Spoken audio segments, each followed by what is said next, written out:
हे असत्य आहे.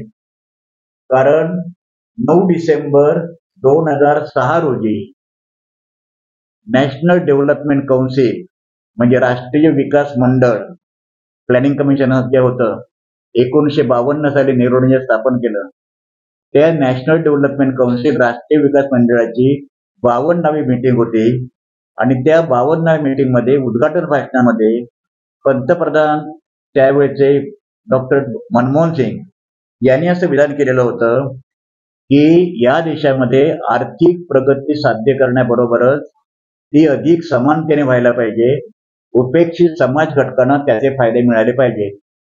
ग्रोथ विथ इक्विटी म्हणजे समानतेसह विकास, अशा प्रकारचा अप्रोच पेपर 11वी योजना 2007 ते 2012 या 5 वर्षांसाठी 11वी योजना तयार करायचं काम सुरू होतं आणि त्याचा अप्रोच पेपर म्हणजे त्याच्याकडचा दृष्टिकोन कसा असावा याच्याबद्दलची अप्रोच पेपर जो होता एक भूमिका, ती भूमिका 9 डिसेंबर 2006 रोजीच्या मीटिंगमध्ये मंजूर करण्याचा विचार होता.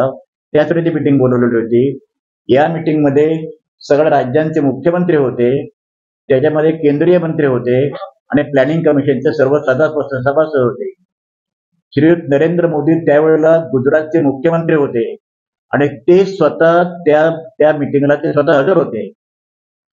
आता त्या मीटिंगमध्ये ते भाषण माझ्याकडे आता सुद्धा आहे, आपणही ते वाचू शकता याच्यावर युट्यूबवर. त्याच्यामध्ये पंतप्रधान डॉक्टर मनमोहन सिंग असं म्हणाले होते की या देशाची संपूर्ण कृषी व्यवस्था, इथलं शिक्षण, आरोग्य, दलित, आदिवासी, त्यानंतर ओबीसी, महिला, मुले या सगळ्या घटकांना विकासाची फळे साधता आली पाहिजे. त्याच्यापुढे ते असं म्हणाले की मुसलमान समाज ज्या मायनॉरिटीज ज्या आहेत या मायनॉरिटीजना सुद्धा त्यांच्या विकासासाठी चांगले अधिकृत अशा प्रकारचे उपक्रम तयार केले पाहिजेत. आणि ते करत असताना सलमान म्हणाले की मायनॉरिटीज पर्टिक्युलरली मुस्लिम असा त्यांनी उल्लेख केला. आणि पुढे ते असं म्हणाले they should have the first claim on the resources. They should have the first claim on the resources याचा अर्थ मुसलमानाचा नाही. ती मीटिंग झाल्यानंतर दुसऱ्या दिवशी मॉन्टेक सिंग अहलुवालिया आणि मी दोघांनी प्रेस कॉन्फरन्स घेतली आणि त्या प्रेस कॉन्फरन्समध्ये मुद्दा स्पष्ट केला की दे याचा अर्थ वरचे सगळे घटक जे आहेत म्हणजे शेड्यूल कास्ट आहेत, शेड्यूल ट्राईब आहेत, त्यानंतर महिला आहेत, मुले आहेत, अल्पसंख्याक आहेत, हे सगळ्या घटकांसाठी, नाहीतर इकॉनॉमिक ग्रोथला किंवा आर्थिक प्रगतीला नुसता अर्थ राहणार नाही, ही त्यांची भूमिका होती. त्या सगळ्या याच्यामधून एकच वाक्य बाजूला काढून पंतप्रधानांनी या देशातली संपत्तीवर पहिला अधिकार मुसलमानांचा आहे असं म्हणणं, मनमोहन सिंगांचं म्हणणं पूर्णपणे विकृत स्वरूपात मांडणं आणि एखाद्या समाजामध्ये अशा प्रकारचा एखाद्या समाज घटकाच्या विषयी, मोठ्या समाज घटकाच्या विषयी ज्यांची लोकसंख्या 15-16% आहे त्यांच्याविषयी द्वेष निर्माण करणं लोकांच्या मनामध्ये, ही भूमिका पंतप्रधानपदी बसलेल्या माणसाला किंवा व्यक्तीला शोभणारे आहे असं मला स्वतःला वाटत नाही. दुसरा मुद्दा असा आहे की या अशा प्रकारच्या भूमिकेतून आपल्याला असं दिसतं की एकूणच भारताचं राजकारण या दिशेने चाललेलं आहे. विशेषतः पहिली फेज याच्यामध्ये 21 राज्यांच्या मध्ये 102 निवडणुका झाल्या मतदारसंघामध्ये. ते सगळं चित्र पाहता मोदींच्या मध्ये एक फ्रस्ट्रेशनची भावना आहे, एक निराशावाद त्यांच्या मनात निर्माण झालेला आहे आणि त्याच्यामधून ते पुन्हा एकदा धार्मिक वाद किंवा धार्मिक द्वेष किंवा धार्मिक ध्रुवीकरण अधिक वेगाने त्यांचा करण्याचा प्रयत्न आहे. त्यांनी स्वतःचा जो जाहीरनामा डिक्लेअर केलेला आहे, संकल्पपत्र, त्या संकल्पपत्रामध्ये त्याच्याविषयी मोदी एक अक्षर सुद्धा आपल्या पंचायत बोलत नाही. ते सातत्याने काँग्रेसच्यावर आणि आघाडीवर इंडिया अलायन्स जो आहे 29 राजकीय पक्षांचा अलायन्स आहे त्याच्याविषयी बोलतात. प्रामुख्याने ते काँग्रेसच्या विषयी बोलतात. ते स्वतः आपल्या निवडणूक जाहीरनाम्याच्या विषयी का बोलत नाहीत? याचं एक साधं कारण असं आहे की त्यांनी दिलेल्या संकल्पपत्रावर जे आश्वासनं दिलेले आहेत त्या आश्वासनावर या देशातील लोकांचा विश्वास नाही. याचं कारण 2019 मध्ये दिलेल्या आश्वासनापैकी एकही आश्वासन मोदींनी पूर्ण केलेलं नाही.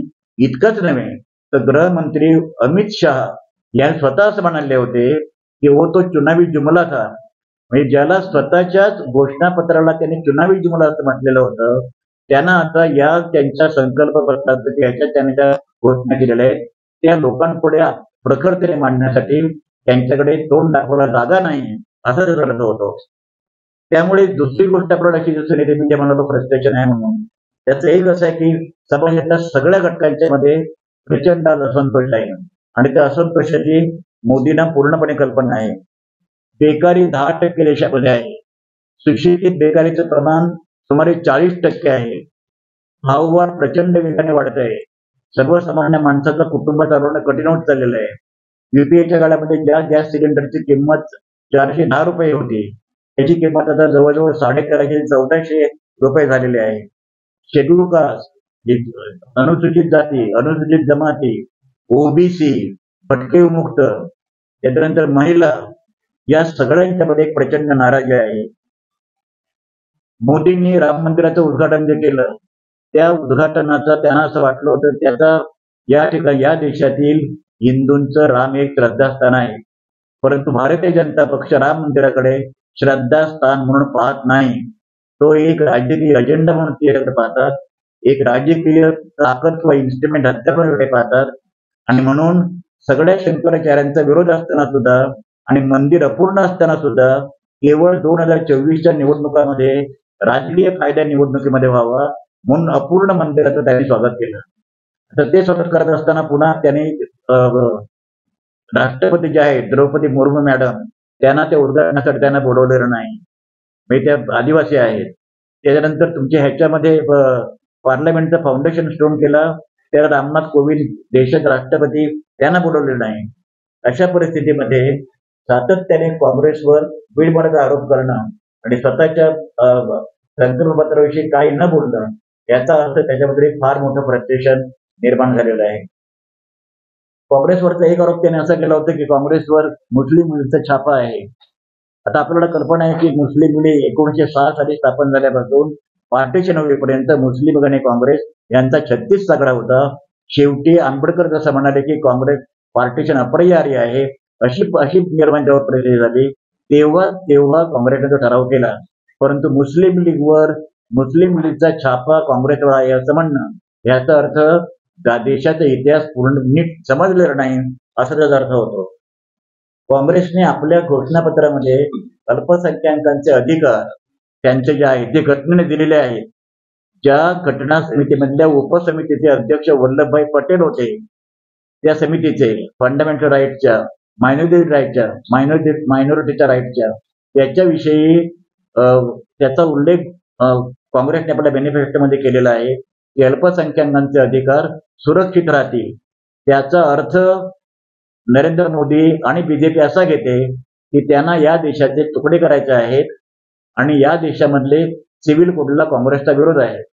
काँग्रेसची भूमिका अशी आहे की याच्यातून सर्व समाजांच्या घटकांच्या मध्ये सर्व धार्मिक आणि सांस्कृतिक घटकांच्या मध्ये आपल्याकडे फक्त धार्मिक अल्पसंख्याक नाहीत, लिंग्विस्टिक अल्पसंख्याक आहेत आणि त्यांचे अधिकार प्रोटेक्ट व्हायला पाहिजे.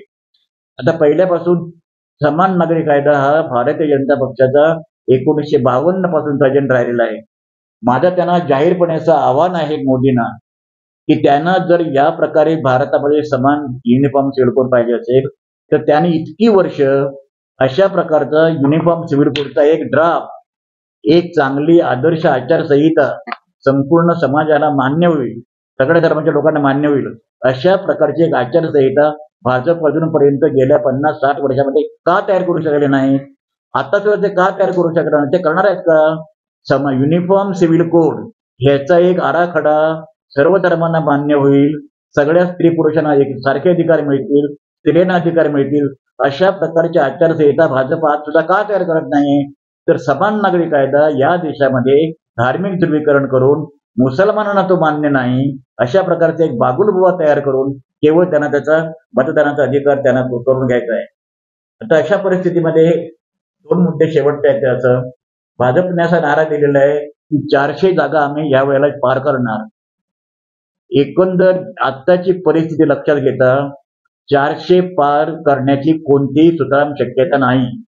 जागा त्यांना किती मिळतील मला माहित नाही, परंतु एकूणच त्यांच्याविषयीचा असंतोष, मोदींची संपूर्ण लोकप्रियतेला लागलेली उतरती कळा, राम मंदिराचा प्रश्न ज्या पद्धतीने त्यांना हाताळायचा होता त्याच्यामुळे त्यांना चाललेलं अपयश, वचनपूर्ती पूर्णपणे त्याचे भंग त्याने जो केला येतो, याचा परिणाम म्हणून त्यांना या निवडणुकीमध्ये फार मोठ्या प्रमाणावर त्यांच्या जागा कमी होतील, सबस्टॅन्शियली त्यांच्या जागा कमी होतील. एक फार मोठा फटका त्यांना या निवडणुकीमध्ये दिसेल, इतका लोकांचा असंतोष आहे. भारतीय राज्यघटना बदलणार नाही अशा प्रकारे सारखे मोदी म्हणतायत. भारतीय राज्यघटना बदलणं हा भाजपचा एक पहिल्यापासूनचा प्रथम अजेंडा आहे. कारण डॉक्टर बाबासाहेब आंबेडकरांसारख्या एका पूर्वाश्रमीच्या अस्पृश्याने भारताची राज्यघटना तयार केली, हे भारतीय जनता पक्षाच्या त्यांच्या मानसिकतेमध्ये हे बसत नाही. आणि अशा तऱ्हेने भारतीय राज्यघटना बदलण्याचं काम, त्याचा रिव्ह्यू करण्याचं काम वाजपेयींचं सरकार असताना व्यंकटाचार्य कमिटी आपण जी केलेली होती त्याने केली होती. तर नंतर तो रिपोर्ट धुडकावून लावला लोकांची मान्यता नसल्यामुळे. विवेक डेबरॉय जे प्राईम मिनिस्टर इकॉनॉमिक ऍडव्हायझरी कमिटीचे मेंबर आहेत समितीचे, त्याने सांगितलं घटना आता बदलण्याची आवश्यकता आहे. त्याच्यानंतर त्यांचे कर्नाटकचे त्यांचे हेगडे, अनंतकुमार हेगडे त्यांचे खासदार, त्यांनी सांगितलं आपल्याला 400 जागा जास्त पाहिजेत, जास्त त्याचा आम्हाला घटना पूर्णपणे बदलायची आहे म्हणून.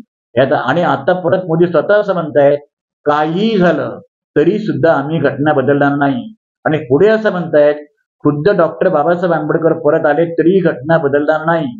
हे इतकं हास्यास्पद आहे. तर बाबासाहेबांनी पुन्हा जन्म घेणं आणि पुन्हा येणं ही गोष्ट अशक्यप्राय आहे.